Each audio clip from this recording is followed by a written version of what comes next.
All right, good morning. It is really cold outside, but you know what? It's nice and warm in here. Getting started on pulling this bed off. Now, just for reference, your older square body Chevy uses essentially a bolt right through the bed, but it's basically a carriage bolt. Goes through a square hole in the bed, down through the frame with a nut on the bottom. Pretty basic, pretty simple. So here's one of your bed bolts here. And again, there's just a carriage nut head on the bolt up here so that it stays in a little square hole, stays put inside this. And then there's your nut right there. This one, off camera, I went for it with some heat and my Milwaukee Fuel 3/4 impact. And yeah, that got that knocked off. So let's go for this one next. I want to get this harness out of the way, and normally there's a plug right here, and I just saw that somebody, instead of plugging it, they butt jointed all that together. So I don't know if we're going to worry about tail lamps on this going forward, but I'm going to have to cut that to get this bed thoroughly set back and removed. Really, the process just takes some time and some materials. Get that bad boy nice and hot.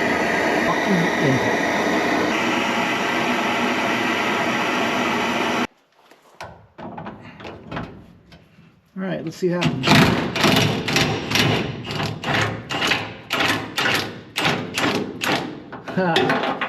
That is how you remove a bolt successfully that's been there forever. Fingers crossed it keeps going this well. Blue wrench. You get this nut hot. Milwaukee. It's not a good angle. Not a good angle at all, but okay. Let's see what this thing will do.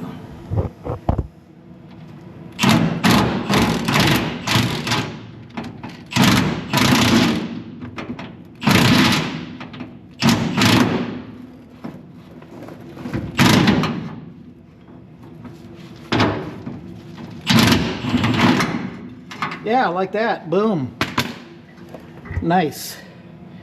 So I got my 4 out in the rear, and now I'm going to head up there somewhere and figure out where the other ones are. There's a blue wrench, that one, and try to feed the Milwaukee up in here. We had a bonus on the passenger side, this front bolt. The nut was already gone, which is awesome. On this one here, I am just spinning at this point. The hole is just spun out. So I gotta decide if I'm gonna cut this from down here, grind it from up there. I guess another option, my welder is sitting right over there. I could potentially weld the head of the bolt to the floor, stop it from spinning, and then maybe I can just turn that out. No matter what, I'm going to use resources and time. The head of that bolt right here is probably a little dark up here in the bed, but it's the one here that's, see that, freely spinning. Maybe I can jack it up a little bit and get a vice grip on here, lock it in place. Let's give that a try. That would be the cheapest, fastest thing. Questionable. It's questionable if this is going to work, but. And my vice grip on here, got an extension, kind of creating a, a lock bar. I think, let's see, when I'm trying to, you got to think backwards. When I'm trying to remove that from below, I think it's going to turn this clockwise, turn the nut counterclockwise. Jump down there, put a little more heat on it, see if that'll let it ease off.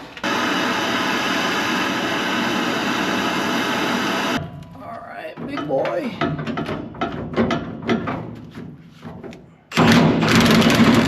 Oh yeah, look at that. It worked. So here's the deal. I spend a lot of time wrenching by myself. And when you do that, sometimes things that should take just a few minutes take a lot longer because you gotta figure out how to be on both sides of a bolt or something. When got this guy here, he's actually loose. I don't know what's going on. but I'm not going to be able to get my power tool in here.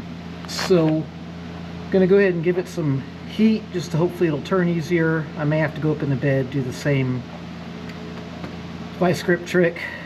So on the driver's side over here, I came up to get the bolt out like I just did the mystery 7th and 8th bolt that I didn't realize was here.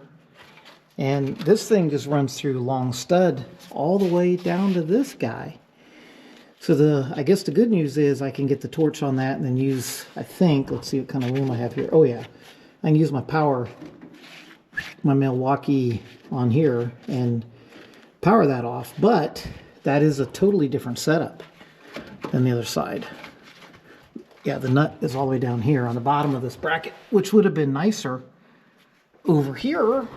Oh, you know, and maybe it was, look here, maybe it was originally all the way through and then someone put the other bolt in. I don't know. Square Body guys can chime in if you care. But, all right, well, let's heat. Put a little heat action on that and then bust that one out. Well, this side is intact. Well more than the other side. And bolts right here. I believe that's it, those 3. Oh yeah, so it's loose. And I have the ground wire off this one, and I took that clip off the pipe. So I mean, that's got that loose. What I'm going to try to do is take the bolts that hold the bracket, the tank bracket, off. And then I don't have to try and take that strap off. This is the diverter valve that turns you from right tank to left tank. And the shield is hiding this bracket's bolts. Get this puppy out. I don't even know if this valve works, you know, but there's no need to send it over the cliff with this thing on it. So there's the fuel valve thingy.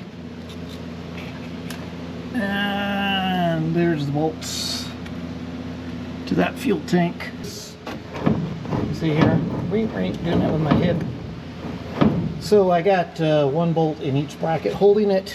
Maybe peel some of these back. But do this. There we go. That one's moving. Please don't spill gas out. Please. Okay, that was dry. I don't know how you get the clamp. Oh. Okay. That was nice. Disconnected last bolt. And let's see. Alright, so tank is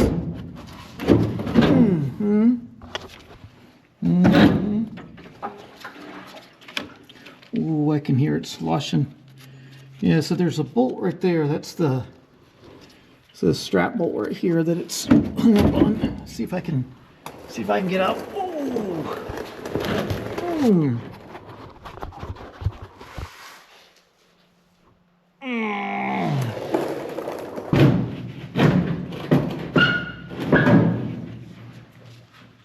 Stuff is happening. Still hung up on something.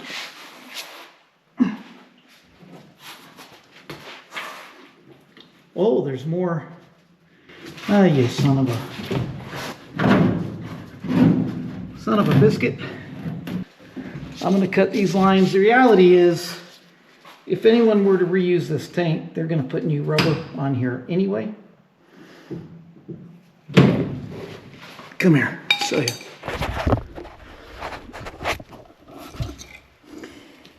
This is a weight reduction window and a fuel tank removal window.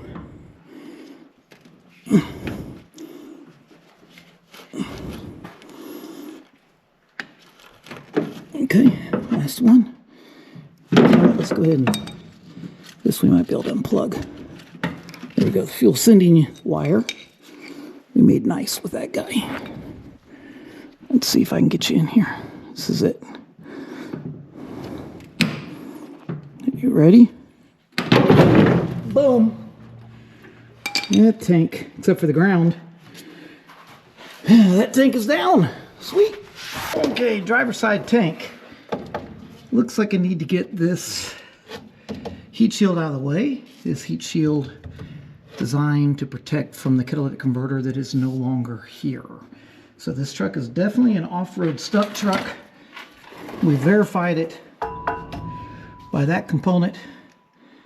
So this guy, half-inch fits. You know, I don't know, is it half-inch, is it metric? Anyway, and get this heat shield dug out of here. We're just going to repeat what we did on the other side. It looks like I've got the bolts for the bracket here, and then once I get this out of the way, I'll get to the bolts for that bracket. That came out too easy. Oh yeah. Okay, let's get these puppies out, and we're gonna get this tank on the ground. Well, when you're working alone, you got to be creative, and by creative I mean dangerous. So yeah, I'll let the pictures explain what I'm doing here. Use of a jack and some blocks, some straps. What we have to do is get the bottom of the bed above the back tire. I think we're pretty much there. We've got to, you know, clear the bumper. I think we're good. Might put another click or two on it.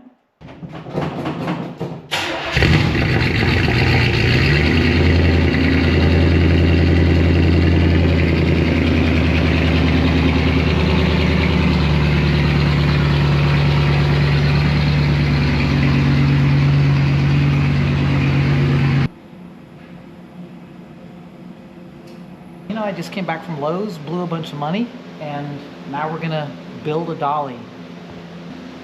Obviously, here's the dolly, and this will be our first trial fit. In case you're curious, it is 35 inches from edge to edge, which is exactly the box out size. I'll show you. 35 inches from edge to edge. I'm gonna need to lower this thing down. I'm gonna drill through the floor. I've marked where these bolts are. We're wanting to center that up here.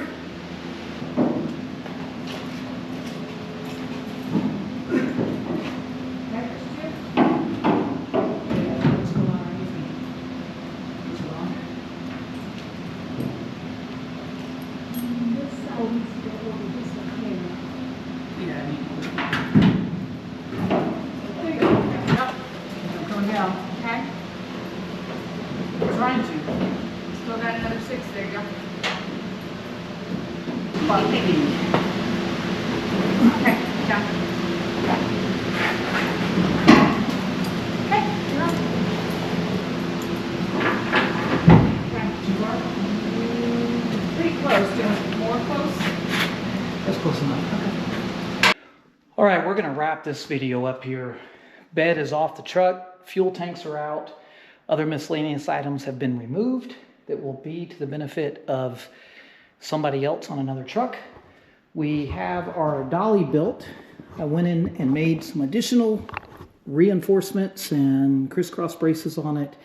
It feels super, super solid. Pretty happy about that. You can see the little crisscross bracing here and there. I feel confident this is going to do the job for the body work. So the next thing we're going to do, we're going to get this bed moved into this side of the shop. Got to make some decisions about the bedside panel, whether we're going to use a patch piece, make it ourselves, whatever. That's the major rest on the bed. Got a little bit in the corner back here and some starting to bubble through over here. But overall, bed's pretty clean. It had some old body work done here. I'll have to grind out, refill. And of course, we'll be able to blow the brown and gold paint right inside the edge of here, so it's going to be totally proper. But that'll be for the next go around. Right now, I'm going to put this up. I will see you guys on the next video. Please like and subscribe. It really helps with the YouTube algorithm to get these videos pushed up to the top. Comment down below. Let me know you think I'm nuts, you think I'm crazy, you think I'm a genius. I don't care. Let me know what you're thinking. Tell me if you would have done this any differently. And other than that, I'll see you on the next adventure. Thanks for watching.